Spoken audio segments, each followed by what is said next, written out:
1998-99 के आसपास बिहार के भोजपुर जिले के शाहपुर थाना क्षेत्र के बिलौटी गांव में एक बच्चे का जन्म हुआ।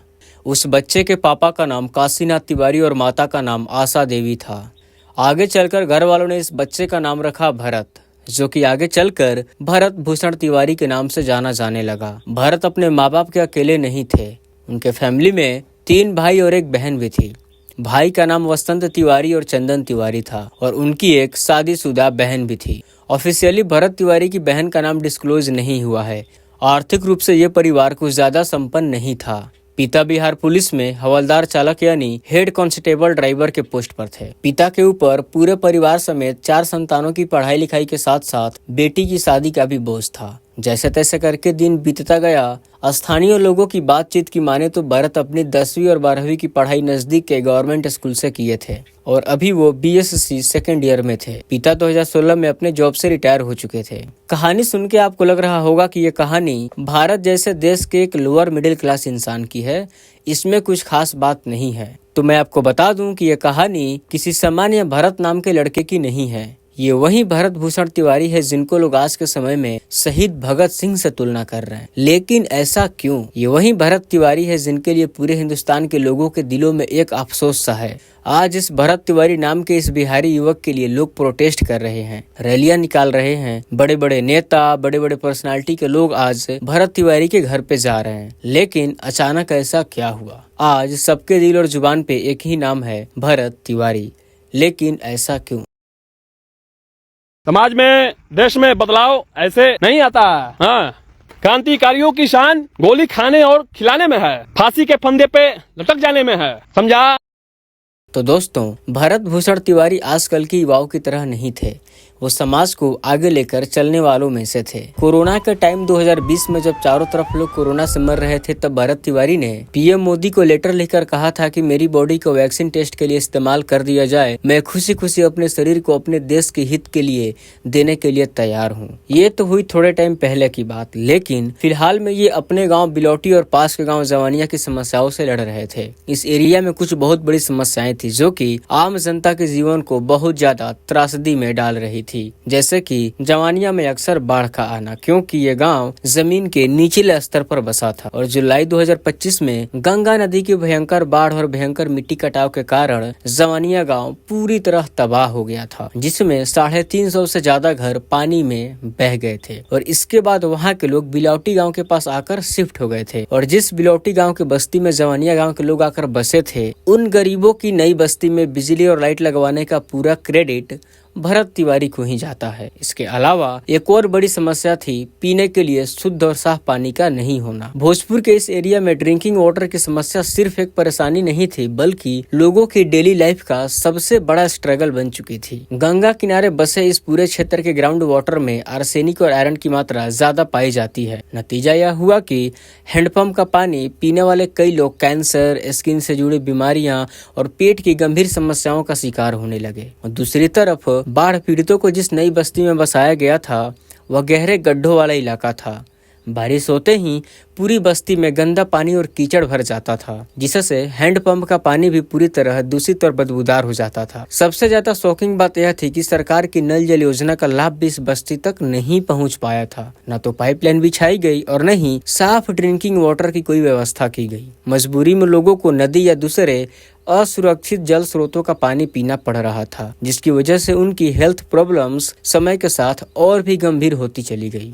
इस गंभीर समस्या को देखते हुए भरत तिवारी लगातार प्रशासन के सामने लोगों की आवाज उठाते रहे। नहीं, एकदम गलत बात है। नहीं, आप लोग ध्यान दीजिए, सरकार को गलत पर छोड़ी, खास करके भोजपुर के प्रशासन को और CM को ध्यान देना चाहिए इस चीज पे। फिर लापरवाही हो रहा है इसमें। और सबसे बड़ी बात, ठीक है, वो तो आप लोग आके देख लीजिए, यहाँ का जो ये मिट्टी का समस्या सबसे बड़ी समस्या अभी का।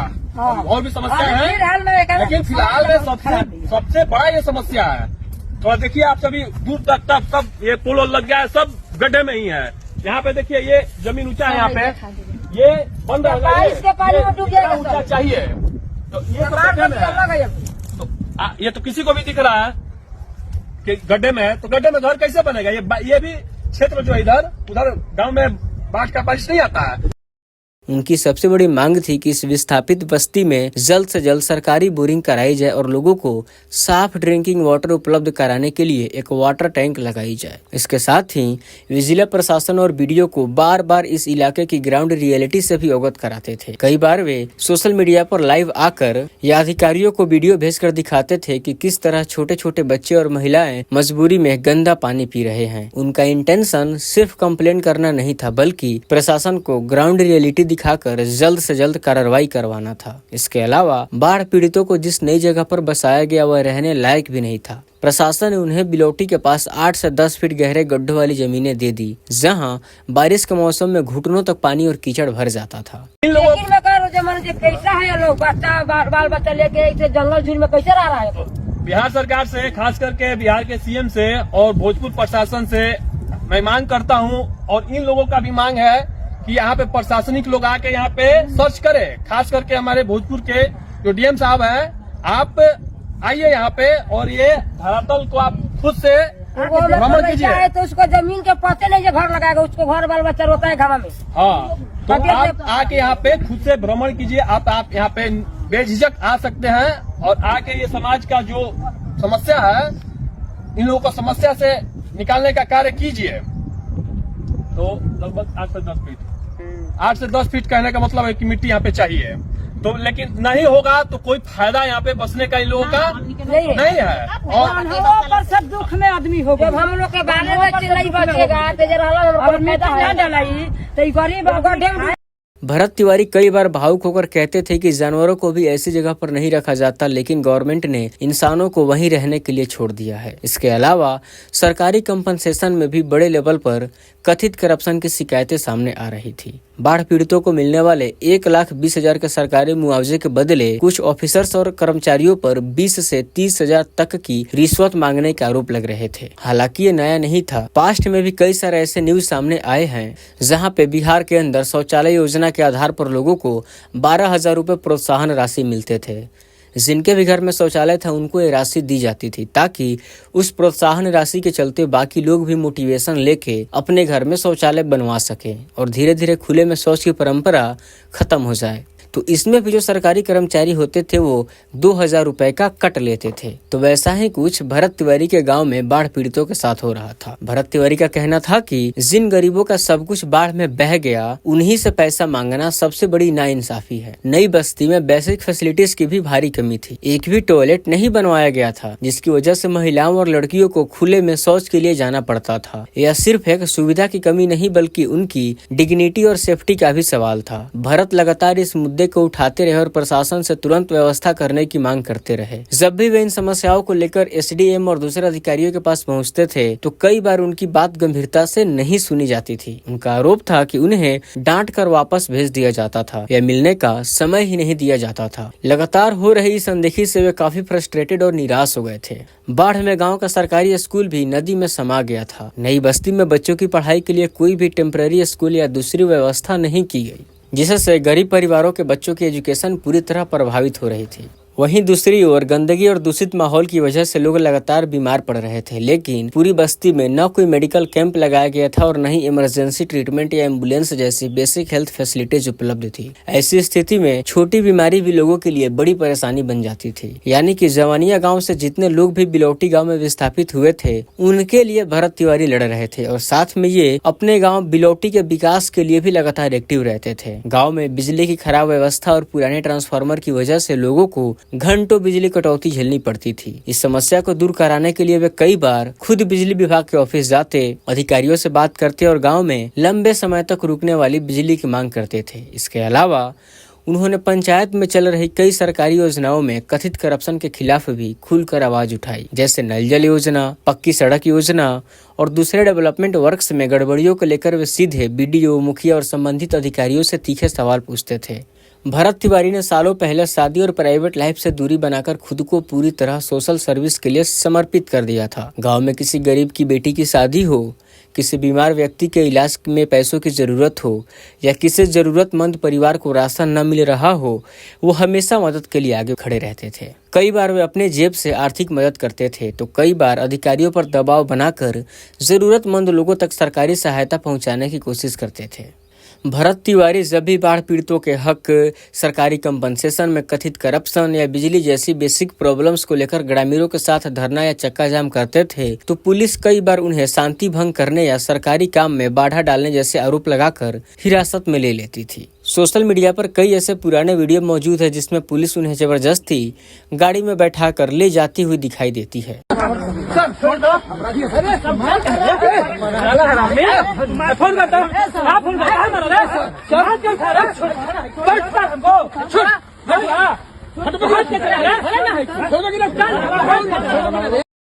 भरत तिवारी का विरोध करने का तरीका भी काफी सीधा और आक्रामक था। वे कई बार एसडीएम या दूसरे अधिकारियों की गाड़ी के सामने खड़े होकर कैमरे पर ही उनसे तीखे सवाल पूछते थे। ऐसी स्थिति में अधिकारियों के निर्देश पर उन्हें पुलिस मौके से हटाकर थाने ले जाती थी ताकि प्रदर्शन आगे ना बढ़े। बताया जाता है कि भरत तिवारी के खिलाफ कानून व्यवस्था से जुड़े 1-2 मामले दर्ज किए गए थे। लोकल पुलिस और प्रशासन उनसे अनकंफर्टेबल था। उनका कहना है कि पहले भी कई बार उन्हें डराने, धमकाने और जबरन उठाने की कोशिश की गई। वहीं पुलिस ने अपनी ओर से अपना अलग पक्ष रखते हुए उनकी मेंटल हेल्थ को ठीक नहीं बताया था। अब इसको लेकर वहां का स्थानीय लोग कहते हैं कि इनकी बातों को सीरियस ना लेना पड़े, इसके लिए सिस्टम इनको दिमाग से खिसका हुआ साबित करने में लगा था। लेकिन आपको बता दें कि अभी तक कोई भी मेडिकल रिपोर्ट ऐसी सामने नहीं आई है जो कि भरत तिवारी को दिमाग से खिसका हुआ साबित कर सके। और अक्सर पुलिस प्रशासन से, ब्लॉक लेवल या डिस्ट्रिक्ट लेवल के अधिकारियों से इनकी बहस होती रहती थी। भरत तिवारी के दोस्तों और कुछ मीडिया रिपोर्ट्स के अनुसार जब वे बाढ़ पीड़ितों के अधिकारों और प्रशासनिक भ्रष्टाचार के खिलाफ लगातार आवाज उठा रहे थे तब उन्हें कई तरह की धमकियां मिलने लगी थी, जैसे कि घर से उठवा लेंगे, मारपीट का धमरा कर देंगे, मार डालेंगे वगैरह वगैरह। और उनके करीबी लोगों का दावा है कि इसी दौरान उन्हें अपनी पर्सनल सेफ्टी को लेकर चिंता होने लगी थी। और इन्हीं दावों के मुताबिक हथियार खरीदने के लिए भरत तिवारी ने अपने सोने की लॉकेट तक बेच दिए थे ताकि पैसों का इंतजाम हो सके। उनके दोस्त वरुण ओझा समेत कुछ लोगों का कहना है कि भरत का कोई पुराना क्रिमिनल रिकॉर्ड नहीं था और वे किसी भी क्रिमिनल एक्टिविटीज में शामिल नहीं थे। उनका कहना है कि भरत लगातार बड़े अधिकारियों से सवाल पूछ रहे थे, कथित करप्शन को उजागर कर रहे थे और बाढ़ पीड़ितों के हक की लड़ाई लड़ रहे थे। इसी वजह से उन्होंने अपनी सुरक्षा के लिए एक गैर लाइसेंसी पिस्टल खरीदा था, यानी कि बार बार मिलने वाली धमकी के चलते अपनी सेफ्टी के लिए उन्होंने ये कदम उठाया था। अब वो इतनी सारी समस्याओं को लेकर काफी सारे लोगों के लिए लंबे समय से लड़ रहे थे। इससे तो ये पता चलता है कि भरत तिवारी अपने उस एरिया के कई सारे लोगों के लिए एक उम्मीद की किरण थे। उनका एक ऐसा सहारा थे जो कि गर्म मिजाज का जुझारू युवा था जो अपने समाज की, अपने जनता के हित के लिए लड़ रहा था। और वैसे भी भरत भूषण तिवारी का कोई क्रिमिनल रिकॉर्ड नहीं था, पर बीते साल 24 मार्च 2025 को शाहपुर पुलिस स्टेशन के दरोगा रामाशंकर बैठा ने उन पर एक FIR दर्ज कराई थी। इस FIR के अकॉर्डिंग जमीनी विवाद संबंधी डॉक्यूमेंट्स मांगे जाने पर भरत भूषण तिवारी ने मौजूदा दरोगा रामाशंकर बैठा का कॉलर पकड़ लिया और उनके साथ धक्का मुक्की की। और बाकी हमेशा की तरह वो लोगों की समस्याओं को सुनते, उनकी आवाज को आगे बढ़ाने का काम करते थे। ये सिलसिला यूं ही चलता रहा। सिस्टम भरत तिवारी नाम के युवक से तंग आ चुका था, लेकिन भरत तिवारी से गलती हो जाती है और शायद ऐसे ही किसी गलती के इंतजार प्रशासन को लंबे समय से था। और जैसा कि हमने पहले देखा, जब भरत तिवारी को लगता है कि उनके जान को खतरा है और कभी भी उनके साथ कुछ बुरा हो सकता है तो वो अपने गले के लॉकेट को बेचकर एक पिस्टल खरीद लेते हैं जो कि बिना लाइसेंस का था। और हमारे इंडिया में बिना लाइसेंस का गन रखना अलाउ नहीं है, ये पूरी तरह से एक क्राइम माना जाता है। जब भरत तिवारी अपने एरिया के लोगों की समस्याओं के लिए सिस्टम से लड़ रहे थे तो उस टाइम पे प्रशासन बहुत कम उनके एरिया या उनके घर जाती थी, लेकिन जब से पुलिस को पता चल गया कि भरत के पास अवैध हथियार है, उनके घर पर पुलिस का आवागमन बढ़ने लगा। बोलिए, आगे चलिए और आगे चलिए, यहाँ वहाँ बात होगा, बात पर चलिए, सबको दिखने दीजिए।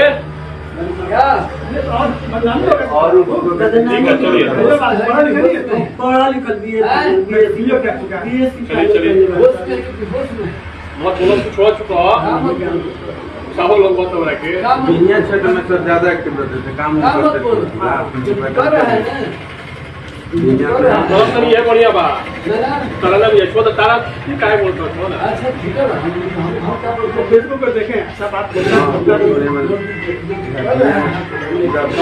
ठीक बा, अभी बात हो जाएगी। ये लोग के सब लोग का जो नतीजा जो खड़ा किया है, समझा। पुलिस भरत के यहाँ जाती, भरत चिल्लाकर कुछ ऐसा कहते कि सारे भ्रष्टाचारी आ गए, सारे चोर आ गए, गरीबों को लूटने वाले आ गए। और जब भी कभी पुलिस कुछ एक्शन लेने की कोशिश करती तो वो तुरंत गन पुलिस के ऊपर तान देते थे और फिर थोड़ी देर में पुलिस वहां से चली जाती थी। और आपको बता दें कि इसी बीच बिहार की राजनीति में कुछ बहुत बड़ा बदलाव आता है। नीतीश कुमार के हटने के बाद सम्राट चौधरी 15 अप्रैल 2026 को बिहार के सीएम पद की शपथ लेते हैं और जिस दिन से सम्राट चौधरी सीएम बनते हैं उसके 35 दिनों के अंदर बिहार में 11 एनकाउंटर्स होते हैं, जिनमें मुख्य रूप से ये एनकाउंटर पटना, सिवान, भागलपुर, नवादा और समस्तीपुर जैसे जिलों में हुए हैं। और इधर इसी बीच भारत वर्सेज पुलिस का टेंशन भी अपने 7वें आसमान पर था और शाहपुर पुलिस स्टेशन की पुलिस जब 16 जून 2026 को भरत के घर से लौटती है तो ऑफिशियली स्टेटमेंट देती है कि भरत तिवारी मानसिक रूप से अस्वस्थ है, जैसा कि हमने ऊपर देखा, यानी कि वो दिमाग से खिसके हुए थे, ऐसा पुलिस का कहना था। लेकिन अगले ही दिन यानी 17 जून 2026 को एक ऐसा पल आता है जो कि सब कुछ बदल के रख देता है। उस दिन बिलौटी गांव की शांति किसी बहुत बड़े तूफान के आने का संकेत दे रही थी, एक ऐसा तूफान जो कि पूरे बिहार के अंदर आग लगाने वाला था। लेकिन इस बात की किसी को खबर नहीं थी कि अगले पल इस एरिया में कुछ बहुत बड़ा होने वाला है, जिससे बिहार समेत पूरे देश के अंदर भूचाल आ जाएगी। क्योंकि 17 जून 2026 की सुबह पुलिस वापस पूरी तैयारी के साथ लौटती है, जिसमें STF कमांडोज भी थे और स्पेशल टास्क फोर्स को किसी भी ऑपरेशन में तभी बुलाया जाता है जब मामला पुलिस के कंट्रोल से बाहर हो। जैसे ही भरत अपने मोहल्ले के आसपास पुलिस की 6 गाड़ियों को देखते हैं, वो हाथ में अपना गन लिए बाहर निकलते हैं और फेसबुक पे लाइव हो जाते हैं। उस लाइव में भरत पुलिस के ऊपर हवाई फायरिंग करते हुए आगे बढ़ते हैं। अपनी लाइव में भी अपनी बातों को रखते हुए भरत आगे बढ़ रहे होते हैं। तो फिर उसी गांव में सुनसान जगह के पास पुलिस वालों की गाड़ी रुक जाती है और भरत से सीधे आमना सामना होता है। भरत के सामने पुलिस की गाड़ी और चारों तरफ से दूसरे पुलिस वाले STF के जवान भरत के रास्ते को घेर लेते हैं ताकि भरत को कहीं से भी भागने का मौका ना मिले। इधर गांव वाले दूर से सारे घटना को देख रहे थे। कुछ महिलाओं की रिपोर्ट्स की माने तो पुलिस द्वारा धमकाकर आसपास के लोगों को वहां से भगा दिया गया। और इधर भरत तिवारी अपने फेसबुक पर लाइव थे और पुलिस के साथ उनका बहस जारी था। जब ऐसा बात है कि मांगी पूरी की जाएंगी तो मुझे शस्त्र नीचे डालने में कोई समस्या नहीं है, लेकिन उसके बाद अगर ये सब कोई चालाकी किया तो उसके बाद तो बहुत प्रॉब्लम हो जाएगा। एक बार में कोई चालाकी करेगा। चलिए क्या मांग है सुन लीजिए, आप ही ना बोले कि बताओ फिर से। मेरा यही मांग है कि समाज में और ये पूरे देश में आज के बाद कोई भी नेता, मंत्री, विधायक, कोई भी अधिकारी समाज के साथ खिलवाड़ नहीं करेगा, झूठा वादा नहीं करेगा। अगर करेगा तो उसे किसी भी हाल में पूरा करना पड़ेगा और नहीं करेगा तो मेरे जैसे लोगों को हथियार उठाना पड़ेगा। और दूसरी बात यह है कि हमारे समाज और देश में जो भी जहाँ भी जो कार्य होना चाहिए, हर गांव, हर मोहल्ले, हर शहर, हर कस्बे के लिए सामाजिक काम, विकास का कार्य, जिससे हमारा देश आगे बढ़े, तो उन सभी कार्यों को बिना किसी लापरवाही के साथ, बिना भ्रष्टाचार के साथ और बिना किसी कुछ भी गलत कार्य के साथ अच्छे से किया जाए, पूरी तरह से धरातल पे। तो ये मांग कैसे पूरा होगा बताइए। अगर इन लोग बोल रहा है कि मांगे पूरी की जाएंगी, आपके बात को लिखित रूप में या मौखिक रूप में ऊपर पहुंचाई जाएगी। समाज और देश के लोग आप समझना इसके बाद कैसे लोगों का क्या इलाज करना है। अगर मैं जिंदा रह गया और ये सब मेरे साथ कुछ ऐसा गलत नहीं किया तो आऊंगा, तो फिर उसके बाद मेरे द्वारा भी छल ही सिर्फ किया जाएगा, सामने से युद्ध नहीं होगा। उसके बाद अगर छल करेगा तो छल ही होगा। इसी के साथ मांगे पूरी होने का संभावना अब दिख रहा है और समाज में और देश में बदलाव आने का भी संभावना दिख रहा है यहीं से। तो चलिए हथियार रख दिया जाता है, लीजिए हथियार इनको दे दिया गया। और अंत में भरत तिवारी अपने पिस्टल को फेंक देते हैं, जो कि साफ साफ लाइव वीडियो में दिख रहा था। और जैसे ही वो अपने बंदूक को फेंक कर बिना हथियार के हो जाते हैं, तुरंत पुलिस वाले भरत की तरफ दौड़ते हैं। फिर उसके बाद आगे क्या हुआ ये लाइव वीडियो में नहीं आता है, लेकिन लाइव वीडियो में भरत का सरेंडर करना ये साफ साफ दिख जाता है। और इसके बाद अचानक न्यूज आती है कि पुलिस मुठभेड़ में भरत तिवारी मारा गया, क्योंकि भरत तिवारी पुलिस के ऊपर बंदूक से हमला किया था। लेकिन इसी बीच लाइव देख रहे काफी लोगों ने उस वीडियो को स्क्रीन रिकॉर्ड करके और डाउनलोड करके चारों तरफ शेयर करना शुरू कर दिया, जिसमें जब लोगों को दिखाई देता है कि भरत तिवारी जब सरेंडर कर चुके थे, फिर पुलिस क्यों गोली चलाई। और देखते ही देखते एकदम भूचाल सा आ गया। Facebook, WhatsApp, Instagram, news channels, YouTube, newspaper, सारे जगहों पर एक ही नाम, भरत तिवारी। लोगों के अंदर गुस्सा था कि जो लड़का सिस्टम से लड़कर गरीबों की हक के लिए हमेशा आवाज़ उठाता रहा, बाढ़ पीड़ितों के लिए सिस्टम से गुहार लगाता रहा, और अंत में उसी सिस्टम ने उसे हथियार उठाने पर मजबूर कर दिया। लेकिन अपने हथियार से किसी को मारा नहीं और अंत में सरेंडर तक कर दिया। उसको ये पुलिस वाले मार क्यों रहे? ये सरासर मर्डर है, किसी तरह का कोई एनकाउंटर नहीं है। जनता का कहना है कि अजमल कसाब जो इतना बड़ा टेररिस्ट था, भारत में इतने लोगों को मारा था, वो भी जब सरेंडर करता है तो उसको भी कोर्ट तक जाने का मौका मिलता है। लेकिन क्या समाज के लिए लड़ने वाला भरत तिवारी पाकिस्तान से आए उस कसाब से बड़ा था जिसने काफी सारे लोगों को मारा था? और ये मामला जंगल के आग की तरह तेजी से फैलता गया और बड़े बड़े पर्सनालिटी के लोग जैसे चिराग पासवान, लकी बिष्ट, युवराज, सुधीर सिंह, प्रशांत किशोर समेत काफी बड़े बड़े लेवल के लोग वहां पहुंचे और हर दिन हजारों लोग भरत तिवारी के घर पहुंच रहे हैं और उनके फैमिली को अलग अलग तरीकों से सपोर्ट कर रहे हैं। पुलिस, मीडिया, राजनेता, सोशल मीडिया इन्फ्लुएंसर, आम जनता, ये सारे लोग वहां पहुंच रहे हैं और लोगों का कहना है कि ये एक फेक एनकाउंटर है और पुलिस इस बात को स्वीकार नहीं कर रही है और जनता का कहना है कि ये वाकई में मर्डर है, क्योंकि इंडियन कॉन्स्टिट्यूशन के अकॉर्डिंग अगर कोई हथियार फेंक के सरेंडर कर देता है तो उसको पुलिस हाथ, पैर, जांघ या कहीं पे भी गोली नहीं मार सकती है। अब इसमें पुलिस का अपना पक्ष ये है कि हथियार फेंकने के बाद निहत्था भरत तिवारी दोबारा पुलिस से भिड़ने आ रहा था, इसीलिए पुलिस ने गोली मार दी। लेकिन सवाल यह है कि हथियारों से लैस तो पुलिस वाले और एसटीएफ के कमांडोज थे, तो इस कन्फ्लिक्ट का पूरा कंट्रोल तो उनके हाथ में था। और वीडियो में जब भरत तिवारी कहते हैं कि मेरी मांगे पूरी कर दी जाएगी तो ठीक है और हथियार इनको दे दिया जाता है, इसी टाइप का कुछ कहकर वो गन फेंकते हैं तो वो गन जाकर पुलिस के पास गिरती है, जो कि साफ साफ लाइव में दिखी हुई थी। फिर उतनी दूरी से दोबारा बंदूक उठाकर कोई हथियारों से लैस पुलिस वालों के सामने कैसे दोबारा अटैक करेगा? अगर अटैक ही करना था तो वो अपना हथियार फेंक के सरेंडर क्यों किए? और जो थोड़े दूरी पर खड़े लोग इस घटना को देख रहे थे उनमें से कुछ चश्मदीद गवाह महिलाएं भी थी। उनका कहना है कि जैसे ही भरत तिवारी हथियार फेंक के सरेंडर करते हैं, पुलिस वाले भरत तिवारी को उस जगह से दबोच कर कुछ दूरी पे उठा के लेके चले जाते हैं। फिर लोगों को सिर्फ 3 गोलियों की आवाज सुनाई देती है।